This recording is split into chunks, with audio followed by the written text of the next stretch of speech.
video is brought to you by Letsynthisize Academy, the #1 place for practice-oriented courses for serious music producers. Yo, Letsyn here, welcome to the newest Synthesize Sunday episode, and today I remade the ground and pound track from Burr Oak. So today I'm going to talk about and teach you how to make really heavy, awesome, face-melting Reese basses like this.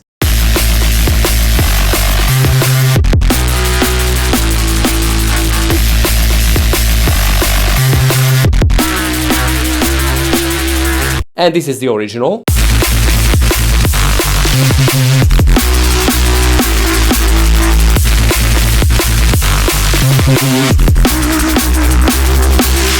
You can grab these presets, basically the whole project on my Patreon below with tons of similar cool stuff, and click here for my academy if you want to learn more about music production. But right now let's jump into it.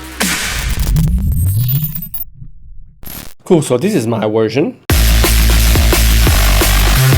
Original. Mine. Original. Again, mine. Original. And the last one, mine. Original. There's a little bit of modulation is missing from the end of the last bass, but honestly I spent too much time on it. Okay, so let's start with the simplest one. This is a simple compressed sine, as you may see here. So what I did is normally I would take a sine wave with a noise and just crunch them or saturate them together. But I saw that Burr Oak and other artists with this type of Reeses use mainly, like Joe Ford and others, mainly use saw waves. So this is why I stick to saw wave and the noise. Now they don't FM each other, they just separate oscillators. And inside the filter I apply the filter drive, so as you can see it's in OSR mode, and filter them a little. But the trick comes in saturator, where I use the wave shaper mode and tweak the curve until I found the best sound. After that we need some EQing, to chop off the highs. It is very important, and the mids and mid lows, and the saturator to the end that acts like a limiter. So this is the simplest thing to do, but honestly if we go with a sine wave it's a little different, a lot grittier with the saw. This was in my head when I started working on this bass, because I saw it in a waveform that there must be some sort of saw wave happening here. These little peaks indicates to me that we are talking about a saw wave with lots of noise and other movement. The first problem was with the saw wave, if I add the unison. So this is not what I hear. What I hear is more like a movement that is not coming from a unison but more like an LFO. So this is why I added this LFO that moves the frame of the wavetable. Now luckily we have a lot of saw waveforms or wavetables that we can choose from, and I thought that the sweeping saw is the best for this.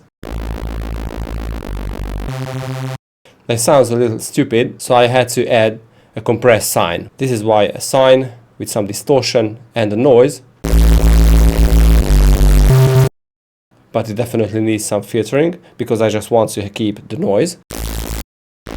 And a little on the tops. So right now we have this very cool compressed noise on top of the moving saw.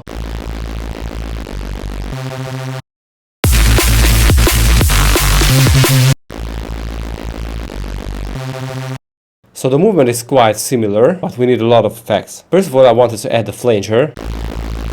But the problem is that this does not contain enough low end that we can crunch. So I added a filter with a low boost. We are getting a lot closer, because if we start distorting this, we're getting this very heavily compressed kind of sound. And not just a noise, If you don't have enough low end, low frequency energy, if you start compressing or distorting, you only get noise. So this is why I boosted the very lows, and some EQing to cut the lows and the very highs. And some extra distortion after that. So the very high sound, the F2 or C, I think it's C2, sounds quite energetic, but I had to tame those mids a little at around 360 Hz. So right now I'm just affecting the saw because the noise is going to lane 2 or lane 3, as you can see here. And right now altogether I don't trust the noise, but what I discovered is the disperser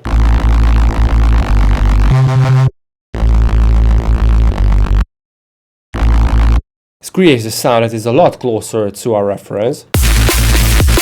Because it definitely does not sound like a simple saw. Something is missing, but if I over crunch it, I don't get closer to the sound, but actually a lot far from it. So with the disperser, and actually 2 instances of dispersers,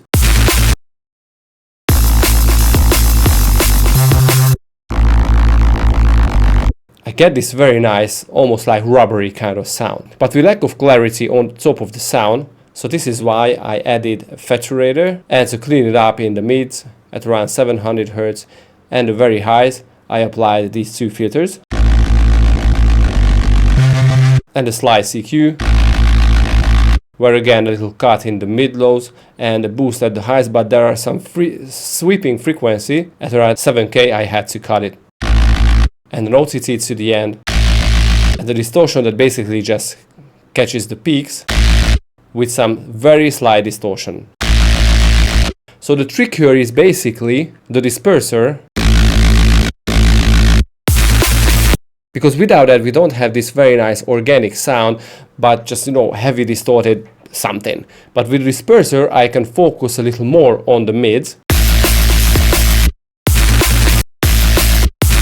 that the original sound did. So I think this is a really nice trick to apply to your Reeses using the disperser, or even several instances of dispersers. And instead of unison, I recommend you to use a wavetable and an LFO that you can use to drag the wavetable position back and forth to create the wobbleness of the sound. Okay, so there is something more here, because when it goes down in the original sound, I can definitely hear a boost in the frequencies at around 1K or 2K. I can definitely hear that, so I wanted to apply this inside the preset. So this is why the macro is here, where I only modulate the slice EQ. As you can hear, I add a huge boost at around 1K when it gets to the lower note. And also the bias here to add a little more grit on the lower note. Right, so this was the saw Reese, but we need some extra stuff here. First I thought it was an FM bass, but turned out it's actually not. It's just a sine wave with a higher frequency sine wave and compressed and saturated together. Yeah, so originally it sounds like this. So it's a sine wave with a higher frequency sine wave on the 6th harmonic and some noise, but I wanted to follow the same workaround previously to have an extra noise layer. So this is why a saw with a noise with some distortion and low pass here.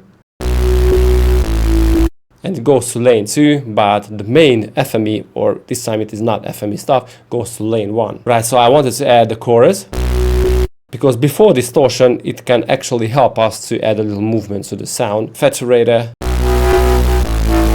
really brings out those screechy sounds that you can hear in the original.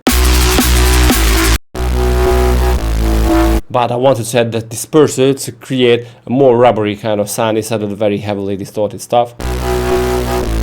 But there was too much in the mid, so I used a slice EQ.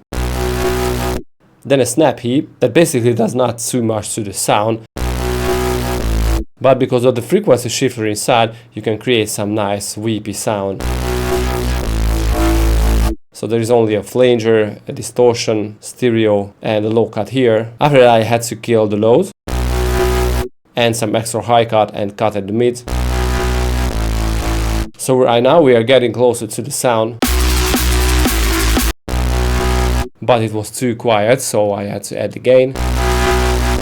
Right now we are compressing together the main sine with a higher sine and noise with an OTT. So as you can see, lane 1 and lane 2 goes together to lane 3, where I'm using an OTT to compress them together. Another gain to crunch the sound to the ceiling. And the phaser helps us to make the sound a little deeper. And the final EQ to get rid of the mids and the highs and the mid highs a bit. And the final distortion that basically just acts like a limiter. Very cool. So another instance from the same saw bass comes.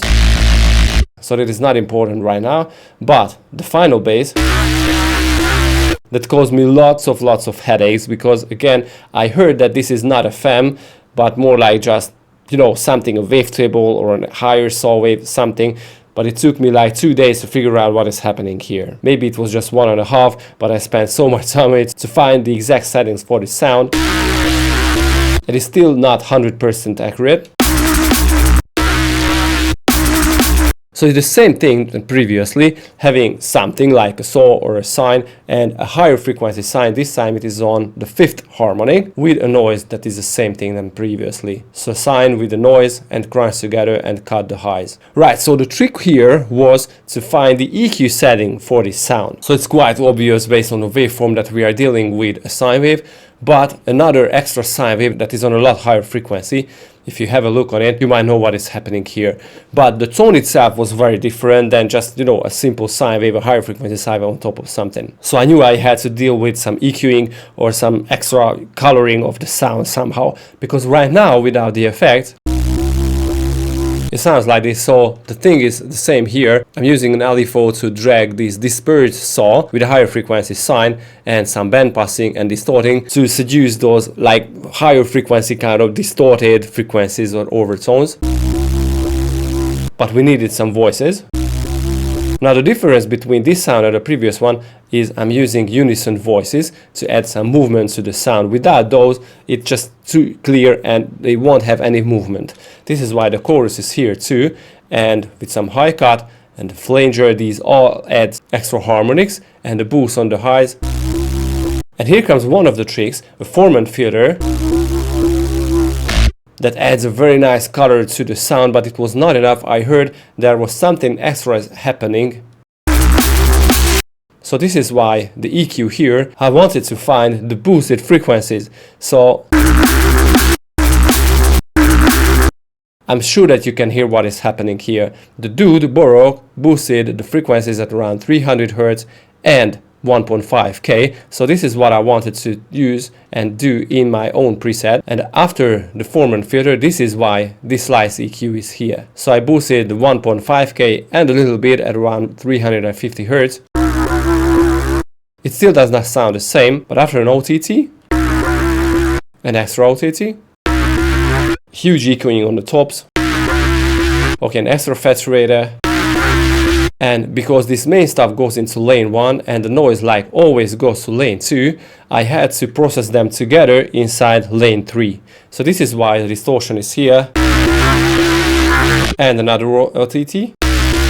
So we're dealing with a lot of OTTs. A final EQ to chop off the highs, a little bit of cut on the mid highs, and a huge boost on the mids. So this is how this bass was born.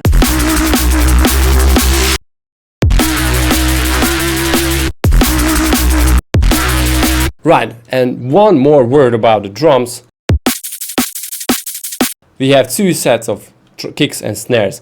For the first hit, we have a lighter kick. On the second half, we have a harder kick. So the mid-low is a little more angrier, and we have a lighter snare for the first part, and a lot heavier for the second part.